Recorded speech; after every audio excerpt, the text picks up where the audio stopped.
దేవునికి స్తోత్రము. అనుదిన దేవుని వాక్య ధ్యానమనక ఈరోజు 2024 సంవత్సరము ఏప్రిల్ నెల 27వ తారీఖు. ఈరోజు ధ్యాన వాక్యము పరిశుద్ధ గ్రంథము నుండి మత్తయి సువార్త 5వ అధ్యాయము 44వ వచనాన్ని మనము ధ్యానించుకుందాము. నేను మీతో చెప్పున్నదేమనగా, మీరు పరలోకమందున్న మీ తండ్రికి కుమారులయుండునట్లు మీ శత్రువులను ప్రేమించుడి. ప్రియ దేవుని బిడ్డలారా, ఈరోజు ధ్యానవాక్యము శత్రువులను ప్రేమించుట గురించి ధ్యానించుకుంటున్నాము. దేవుని బిడ్డలుగా పిలువపడాలంటే మన శత్రువులను మనం ప్రేమించాలి. ఇది మన ప్రభువారు మనకి చెప్పుచున్న మాట. నేటి ధ్యానవాక్యము, మనుషులు ఒకరితోనొకరు ప్రేమ కలిగి ఉంటూ ఎవరితోనైనా శత్రుత్వం కలిగి ఉంటే అట్టి వారిని క్షమించాలని ప్రభువు చెప్పుచున్న మాటను మనము ధ్యానించుకుంటున్నాము.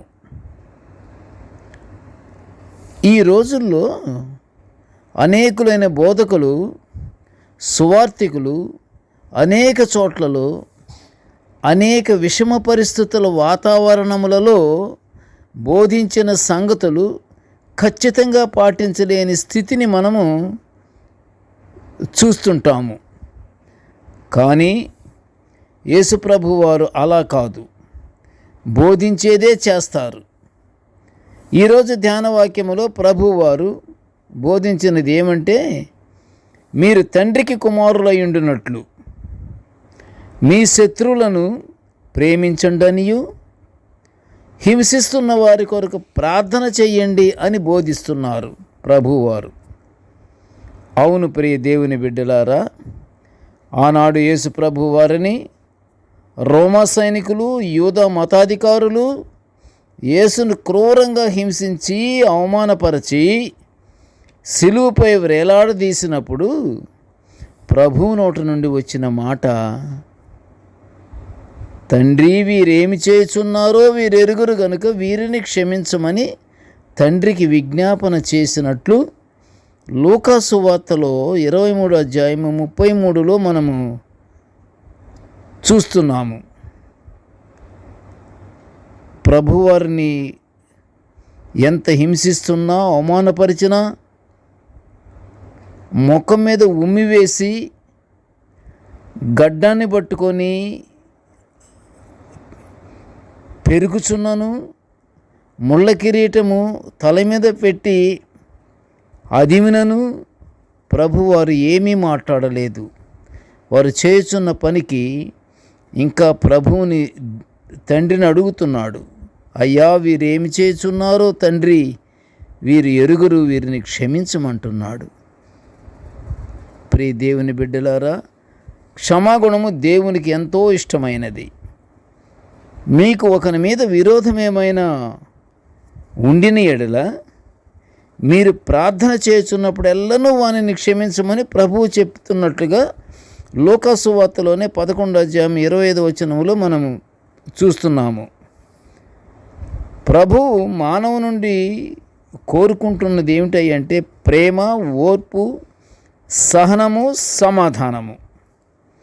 నీవు ప్రార్థనాలయములో ఉన్నప్పుడు అయినను నీతో విరోధముతో ఉన్న వ్యక్తి నీకు ఆ ప్రార్థనాలయములో కూర్చున్నప్పుడు గుర్తుకొచ్చినట్లయితే ప్రార్థనాలయంలో నుండే బయటికి వచ్చి సరాసరి వాని దగ్గరికి వెళ్ళి వానితో సమాధానపడి ఆ తర్వాతే ఆలయంలోనికి రమ్మనమని ప్రభువారు చెప్పిన సలహాను మత్తయి సువార్త 5వ అధ్యాయం 24లో క్షుణ్ణంగా చూస్తున్నాము.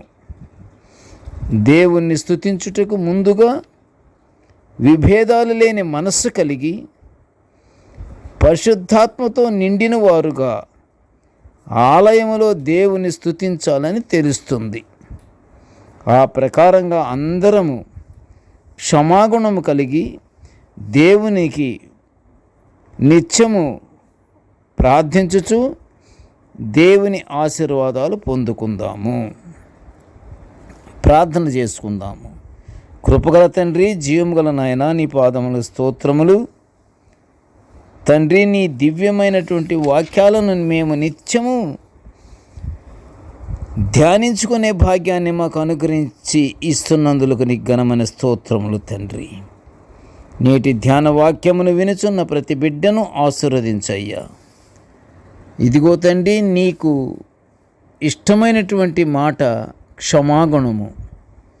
మానవులలో ప్రతి ఒక్కరిలోనూ వినయము, క్షమాగుణము, ప్రేమ కలిగి ఉంటే తండ్రి నిన్ను మహిమపరిచినట్లే ఆ ప్రకారంగా మా మనసుల్లో, మా హృదయములలో తండ్రి ఎల్లప్పుడూ క్షమాగుణము కలిగి ప్రతి ఒక్కరితోనూ